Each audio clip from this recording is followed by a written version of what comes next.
Welcome back to News Channel 3 Live at 5 on this Thursday evening. I'm Andy Dominiani. And I'm Callie Rainey, and for Kate tonight, a local woman battled a flesh-eating disease for 3 years. Yeah, and she'll be the very first to tell you that was no easy thing, but at tonight's Doc Talk, she tells News Channel 3's Erica Moke that through it all, she believes she's been blessed. Pyoderma gangrenosum is rare. Some people with certain conditions are at a higher risk of getting it, but Corliss Watkins-Nass didn't have any of those conditions. So when she was diagnosed in 2015, she relied on doctors and her determination to beat it. Now, we want to warn you, some of the pictures in this story may be tough to see. It looked like a mosquito bite. In fact, that's what Corliss Watkins-Nass thought it was, just a mosquito bite.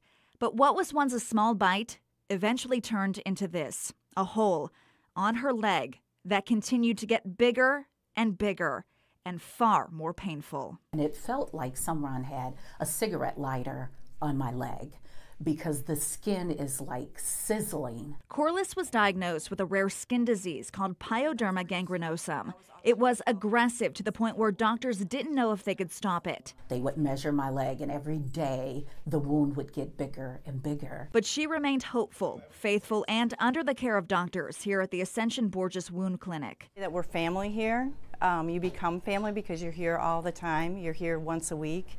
And so not only are we taking care of you physically, but sometimes we're doing that emotional support for you as well. I don't think I'd be alive today if I didn't have those people in that support system there for me. Not only was her goal to get better, but it was to ring this shiny silver bell, a sweet sound that would signify recovery. It took surgery, countless hospital visits, and over $1 million in insurance claims, and even more patience and prayers, according to Corliss. But after exactly 3 years of battling agonizing pain, this is my scar. Corliss is healed. And I always say you just need the faith the size of a mustard seed.